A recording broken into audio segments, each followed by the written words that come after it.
Welcome, the dweller of the darkness. We are a channel honoring the yellowed and blackened bones of many prominent authors. We will be digging up several obscure, strange, and forgotten authors who influenced many of the great horror, science fiction, and fantasy writers today.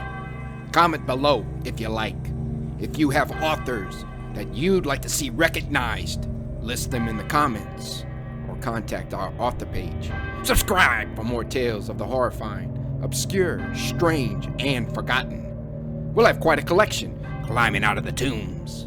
If you like any of our tales, comment, ring the bell, and crush the like button below. Unknown Horror Masters.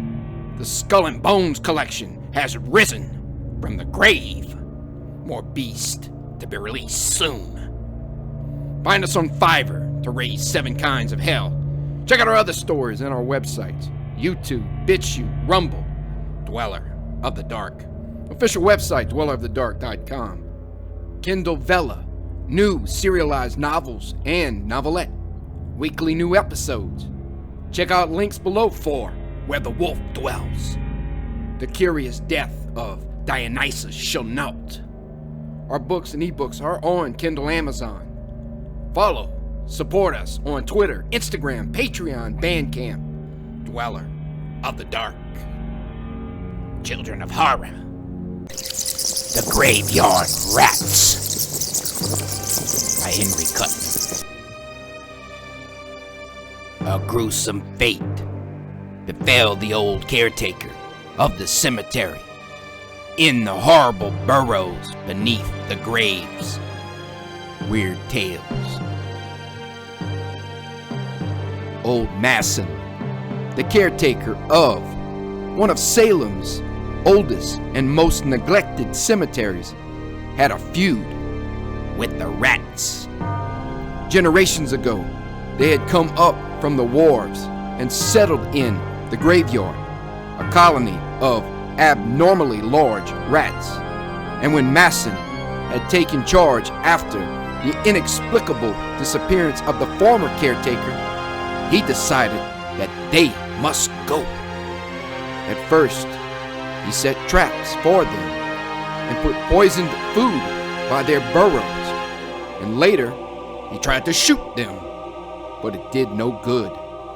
The rats stayed multiplying and overrunning the graveyard with their ravenous hordes. They were large, even for the mus decumanus, which sometimes measures 15 inches in length, exclusive of the naked pink and gray tail. Masson had caught glimpses of some as large as good-sized cats, and when, once or twice, the grave diggers had uncovered their burrows, the malodorous tunnels were large enough to enable a man to crawl into them on his hands and knees. The ships that had come generations ago from distant ports to the rotting Salem wharves had brought strange cargoes. Masson wondered sometimes at the extraordinary size of these burrows. He recalled certain vaguely disturbing legends he had heard since coming to ancient, witch-haunted Salem. Tales of a moribund, inhuman life that was said to exist in forgotten burrows in the earth. The old days when Cotton Mather had hunted down the evil cults that worshipped Hecate and the dark Magna Mater in frightful orgies had passed, but dark gabled houses still leaned perilously toward each other over narrow cobbled streets, and blasphemous secrets and mysteries were said to be hidden in subterranean cellars and caverns where forgotten pagan rites were still celebrated in defiance of law and sanity. Wagging their gray heads wisely, the elders declared that there were worse things than rats and maggots crawling in the unhallowed earth of the ancient Salem cemeteries. And then, too, there was this curious dread of the rats. Masson disliked and respected the ferocious little rodents, for he knew the danger that lurked in their flashing, needle-sharp fangs. But he could not understand the inexplicable horror which the oldsters held for deserted, rat-infested houses. He had heard vague rumors of ghoulish beings that dwelt far underground, and that had the power of commanding the rats, marshaling them like horrible armies. The rats, the old men whispered, were messengers between this world and the grim and ancient caverns far below Salem. Bodies had been stolen from graves for nocturnal, subterranean feasts, they said. The myth of the Pied Piper is a fable that hides a blasphemous horror, and the black pits of Avernus have brought forth hell-spawned monstrosities that never venture into the light of day. Masson paid little attention to these tales. He did not fraternize with his neighbors, and in fact did all he could to hide the existence of the rats from intruders. Investigation, he realized, would undoubtedly mean the opening of many graves, and while some of the gnawed, empty coffins could be attributed to the activities of the rats, Masson might find it difficult to explain the mutilated bodies that lay in some of the coffins. The purest gold is used in filling teeth, and this gold is not removed when a man is buried. Clothing, of course, is another matter, for usually the undertaker provides a plain broadcloth suit that is cheap and easily recognizable. But gold is another matter. And sometimes, too, there were medical students and less reputable doctors who were in need of cadavers, and not over-scrupulous as to where these were obtained. So far, Masson had successfully managed to discourage investigation. He had fiercely denied the existence of the rats, even though they sometimes robbed him of his prey. Masson did not care what happened to the bodies after he had performed his gruesome thefts, but the rats inevitably dragged away the whole cadaver through the hole they gnawed in the coffin. The size of these burrows occasionally worried Masson. Then, too, there was the curious circumstance of the coffins always being gnawed open at the end, never at the side or top. It was almost as though the rats were working under the direction of some impossibly intelligent leader. Now he stood in an open grave and threw a last sprinkling of wet earth on the heap beside the pit. It was raining, a slow, cold drizzle that for weeks had been descending from soggy black clouds. The graveyard was a slough of yellow, sucking mud from which the rain-washed tombstones stood up in irregular battalions. The rats had retreated to their burrows, and Masson had not seen one for days. But his gaunt, unshaved face was set in frowning lines. The coffin on which he was standing was a wooden one. The body had been buried several days earlier, but Masson had not dared to disinter it before. A relative of the dead man had been coming to the grave at intervals, even in the drenching rain, but he would hardly come at this late hour, no matter how much grief he might be suffering. Masson thought, grinning wryly. He straightened and laid the shovel aside. From the hill on which the ancient graveyard lay, he could see the lights of Salem flickering dimly through the downpour. He drew a flashlight from his pocket. He would need light now. Taking up the spade, he bent and examined the fastenings of the coffin. Abruptly, he stiffened. Beneath his feet, he sensed an unquiet stirring and scratching, as though something were moving within the coffin. For a moment, a pang of superstitious fear shot through Masson, and then rage replaced it as he realized the significance of the sound. The rats had forestalled him again. In a paroxysm of anger, Masson wrenched at the fastenings of the coffin. He got the sharp edge of the shovel under the lid and pried it up until he could finish the job with his hands. Then he sent the flashlight's cold beam darting down into the coffin. Rain spattered against the white satin lining. The coffin was empty.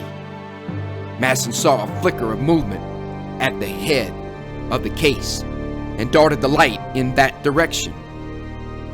The end of the sarcophagus had been gnawed through, and a gaping hole led into darkness. A black shoe, limp and dragging, was disappearing as Masson watched, and abruptly he realized that the rats had forestalled him by only a few minutes.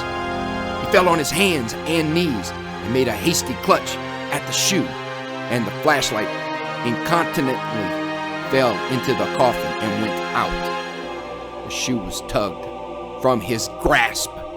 He heard a sharp, excited squealing, and then he had the flashlight again and was darting its light into the burrow. It was a large one. It had to be, or the corpse could not have been dragged along it.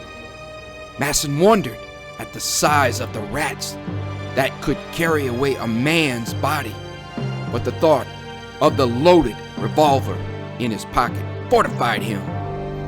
Probably, if the corpse had been an ordinary one, Masson would have left the rats with their spoils rather than venture into the narrow burrow. But he remembered an especially fine set of cufflinks he had observed, as well as a stick pin that was undoubtedly a genuine pearl. With scarcely a pause, he clipped the flashlight to his belt and crept into the burrow. It was a tight fit, but he managed to squeeze himself along. Ahead of him, in the flashlight's glow, he could see the shoes dragging along the wet earth of the bottom of the tunnel.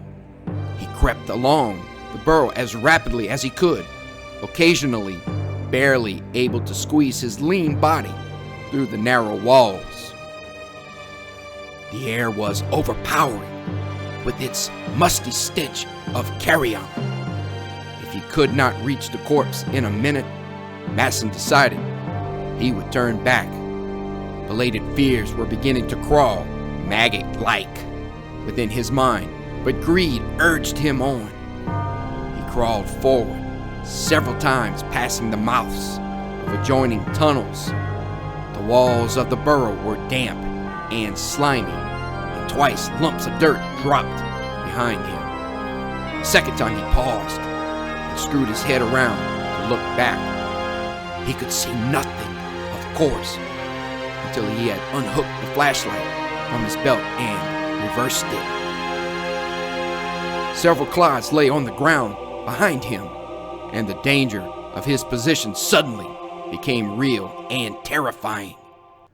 With thoughts of a cave-in making his pulse race, he decided to abandon the pursuit, even though he had now almost overtaken the corpse and the invisible things that pulled it.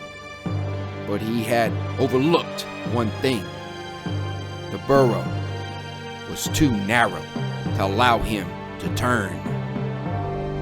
Panic touched him briefly, but he remembered a side tunnel he had just passed and backed awkwardly along the tunnel until he came to it. He thrust his legs into it, backing until he found himself able to turn. Then he hurriedly began to retrace his way, although his knees were bruised and painful. Agonizing pain shot through his leg. He felt sharp teeth sink into his flesh and kicked out frantically. There was a shrill squealing and the scurry of many feet. Flashing the light behind him, Masson caught his breath in a sob of fear as he saw a dozen great rats watching him intently, their slitted eyes glittering in the light. They were great, misshapen things, as large as cats, and behind them he caught a glimpse of a dark shape that stirred and moved swiftly aside into the shadow. And he shuddered at the unbelievable size of the thing. The light had held them for a moment, but they were edging closer, their teeth dull orange in the pale light. Masson tugged at his pistol, managed to extricate it from his pocket, and aimed carefully. It was an awkward position, and he tried to press his feet into the soggy sides of the burrow so that he should not inadvertently send a bullet into one of them. The rolling thunder of the shot deafened him for a time, and the clouds of smoke set him coughing. When he could hear again and the smoke had cleared, he saw that the rats were gone. He put the pistol back and began to creep swiftly along the tunnel, and then, with a scurry and a rush, they were upon him again. They swarmed over his legs, biting and squealing insanely, and Masson shrieked horribly as he snatched for his gun. He fired without aiming, and only luck saved him from blowing a foot off. This time the rats did not retreat so far, but Masson was crawling as swiftly as he could along the burrow, ready to fire again at the first sound of another attack. There was a patter of feet, and he sent the light stabbing back of him. A great gray rat paused and watched him. Its long, ragged whiskers twitched, and its scabrous, naked tail was moving slowly from side to side. Masson shouted, and the rat retreated. He crawled on, pausing briefly. The black gap of a side tunnel at his elbow as he made out a shapeless huddle on the damp clay a few yards ahead. For a second he thought it was a mass of earth that had been dislodged from the roof, and then he recognized it as a human body. It was a brown and shriveled mummy, and with a dreadful, unbelieving shock, Masson realized that it was moving. It was crawling toward him, and in the pale glow of the flashlight, the man saw a frightful gargoyle face thrust into his own. It was the passionless, death's head skull of a long-dead corpse, instinct with hellish fire, and the glazed eyes swollen and bulbous betrayed the thing's blindness. It made a faint groaning sound as it crawled toward Masson, stretching its ragged and granulated lips in a grin of dreadful hunger. And Masson was frozen with abysmal fear and loathing. Just before the horror touched him, Masson flung himself frantically into the burrow at his side. He heard a scrambling noise at his heels, and the thing groaned dully as it came after him. Masson, glancing over his shoulder, screamed and propelled himself desperately through the narrow burrow. He crawled along awkwardly, sharp stones cutting his hands and knees.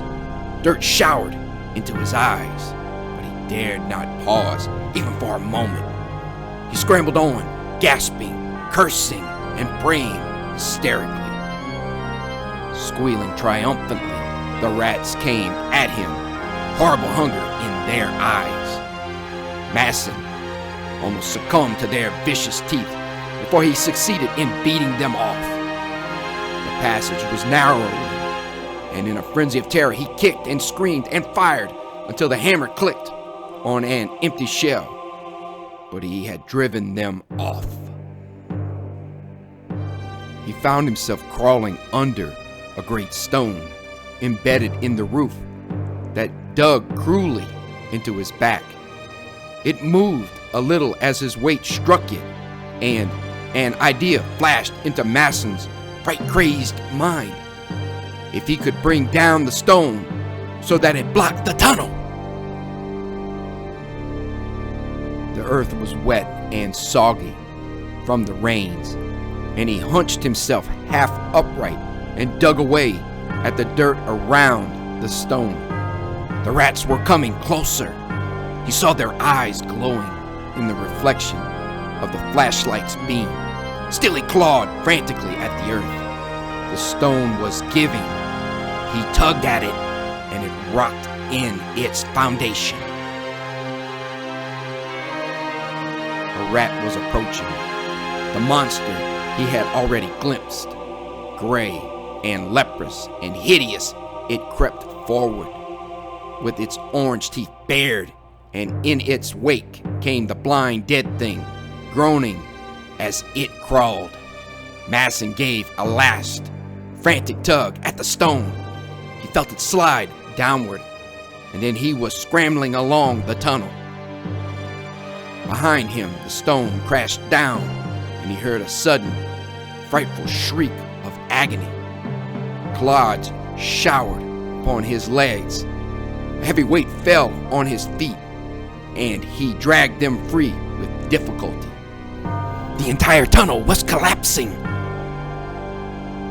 Gasping with fear, Masson threw himself forward as the soggy earth collapsed at his heels. The tunnel narrowed until he could barely use his hands and legs to propel himself. He wriggled forward like an eel and suddenly felt satin tearing beneath his clawing fingers, and then his head crashed against something that barred his path.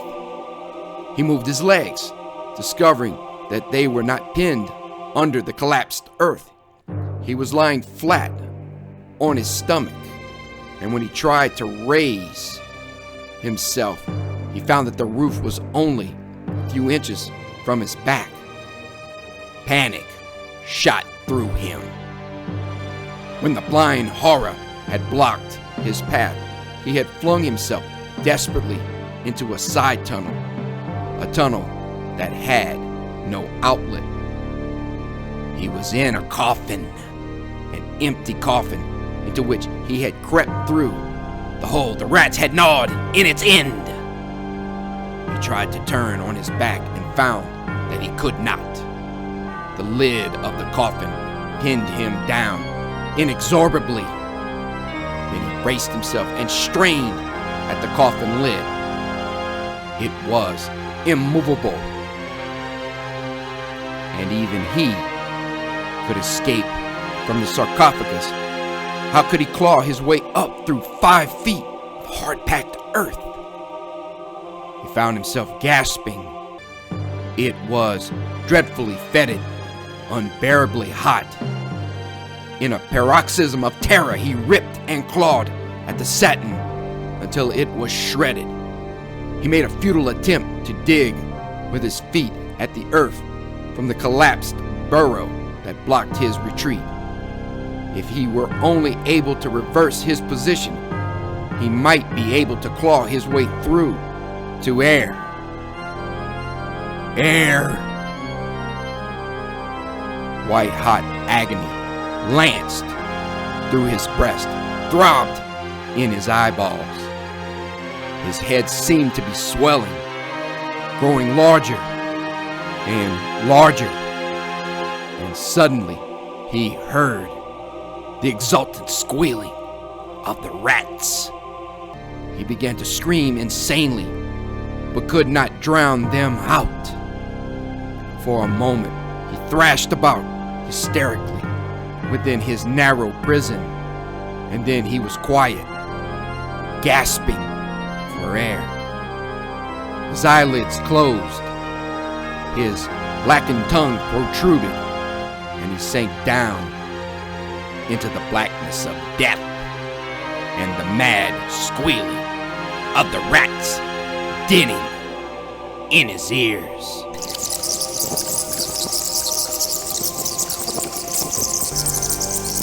Thank you for listening. Have a great night.